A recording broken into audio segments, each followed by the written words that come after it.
Bonjour à tous, c'est Julien de Fournifaluche. Merci à vous qui regardez cette première vidéo. C'est un essai et je ne sais pas encore s'il y en aura d'autres, on verra. Je vais vous présenter l'une des faluches de mon musée que vous avez peut-être déjà vue sur ma page Facebook ou sur mon site internet, celle du père Bernard Maudru. Avant d'aller plus loin, si vous êtes tombé sur cette vidéo et que vous ne savez pas ce qu'est la faluche, c'est le béret traditionnel des étudiants de France aujourd'hui. C'est une tradition folklorique qui a un peu plus de 130 ans et qui succède aux différents rites initiatiques universitaires successifs qu'il y a pu y avoir par le passé, les plus anciens datant de l'époque de Charlemagne. Pour ceux qui viennent de tomber de leur chaise en entendant cette dernière phrase, je vous invite à consulter les travaux de l'excellent artiste et chercheur commandant Roswell.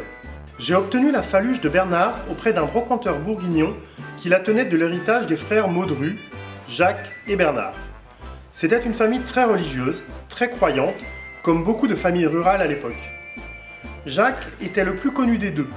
Il a appartenu au Lions Club de Châtillon-sur-Seine et a beaucoup œuvré en Afrique, en particulier au Bénin, dans la lutte contre le diabète, où une école porte aujourd'hui son nom.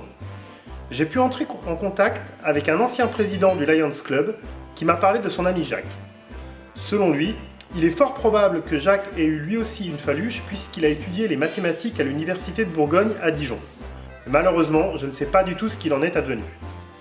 En tout cas, cette information m'a permis de rayer Jacques de la liste des suspects et c'est ainsi que j'ai obtenu la certitude que Bernard était son propriétaire. Je me suis donc rendu aux archives du diocèse de Dijon, au grand séminaire, et j'ai pu obtenir toutes les informations sur la vie de Bernard. Et je dois dire que le clergé est impressionnant de précision.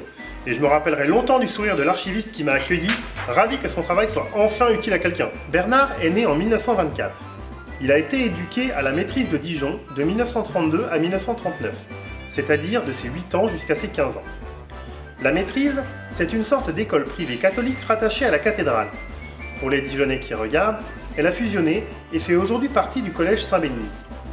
Il rejoint ensuite le lycée Saint-François de Sales, où il obtient un baccalauréat en philosophie. Nous sommes en 1942, en pleine Seconde Guerre mondiale. Dijon est sous l'autorité du régime de Vichy et forcé de collaborer avec les nazis. C'est aussi à ce moment-là que la résistance dijonnaise s'organise, principalement autour de l'école normale et de ses mouvements communistes, mais elle est très sévèrement réprimée par la mairie. Armé de son bac de philo, Bernard rejoint le grand séminaire à 18 ans. On l'appelait alors l'Institut de théologie de Dijon et il y reste 2 ans jusqu'en 1944. Je pense que c'est à ce moment-là qu'il a eu sa faluche. Entre 42 et 44, même s'il reste possible qu'il l'ait eu un peu plus tard. À 21 ans, Bernard devient professeur à l'école Saint-Bernard de Flavigny, une petite école catholique. Il y reste 1 an avant de retourner au grand séminaire, cette fois-ci, pour étudier en vue de devenir prêtre.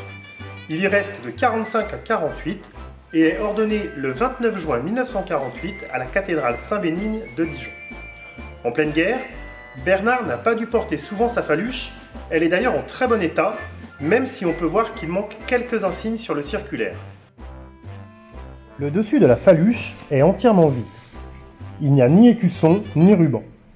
On peut voir quelques médailles sur le velours, principalement catholiques, au-dessus du circulaire, mais nous y reviendrons. Le circulaire est en satin jaune. À l'époque, le code de la faluche se transmet uniquement à l'oral. Si les grandes filières telles que droit, médecine ou encore sciences sont plutôt bien codifiées, les filières plus petites n'ont pas de couleur ou d'insigne bien établi. Ici, Bernard a décidé de mettre le satin jaune et le livre ouvert des étudiants en lettres classiques, ce qui n'est pas complètement incohérent avec la théologie qu'il étudie. Il manque 3 insignes sur le circulaire, et sa lecture dépend complètement de ces 3 insignes. Ce que je vais vous expliquer est l'hypothèse que je privilégie, mais si je me trompe sur la nature de ces 3 insignes, cela pourrait être partiellement erroné. On peut voir une première étoile positionnée avant son emblème de filière. Comme aujourd'hui, l'étudiant mettait une étoile par année d'études. Je pense qu'il manque avant cette étoile un symbole bêta pour son bac en philo et une autre étoile. Ces 2 étoiles symbolisant son premier passage à l'Institut catholique. Ensuite vient son emblème de filière. Je pense qu'ici, le livre ouvert n'est pas son seul emblème et qu'il manque autre chose. Le livre ouvert symbolisait à l'époque les études de lettres classiques. Je pense qu'il manque peut-être une croix catholique ou un autre symbole spécifiant qu'il s'agissait de littérature religieuse, c'est-à-dire de théologie. Puis viennent 3 barrettes rouges. Ce genre de barrette était utilisé sur les phaluches, en particulier pendant la guerre, pour remplacer les étoiles, car le métal était réquisitionné pour l'effort de guerre et les étudiants devaient faire face à une pénurie d'insignes. Je pense que ces 3 barrettes représentent les 3 années de séminaire, de 45 à 48, pendant lesquelles Bernard apprenait à devenir curé. À la fin, une tête de mort sur fémur croisé, représentant la fin de ses études et potentiellement l'abandon de sa vie de simple mortel pour se concentrer sur la vie religieuse, puisque c'est à ce moment qu'il subit l'ordination, faisant de lui un diacre en 47, puis un prêtre en 48. Sur le velours, au-dessus du circulaire, on peut voir un écusson de la Bourgogne, un insigne que je n'arrive pas à identifier, une étoile, une médaille de la Vierge à l'Enfant, une croix de Lorraine, symbole de la libération et montrant peut-être que Bernard avait été résistant, un triple médaillon,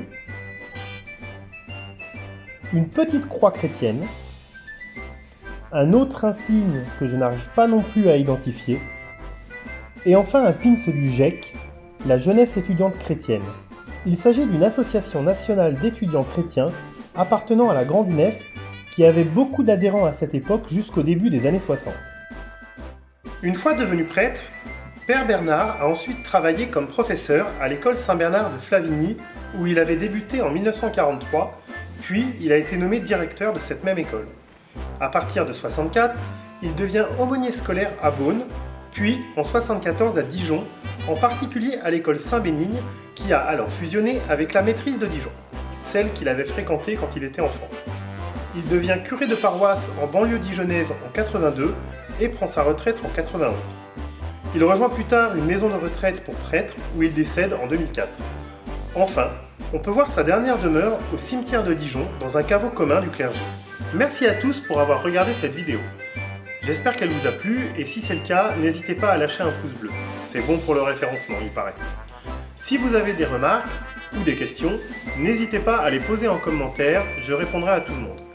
Si vous voulez soutenir mon travail, j'ai mon site internet que vous pouvez aller visiter. Sinon, je viens aussi d'ouvrir une page Tipeee si vous souhaitez me faire des dons pour me soutenir. Merci à tous, bon courage à ceux qui ont du mal avec la période actuelle, et à bientôt!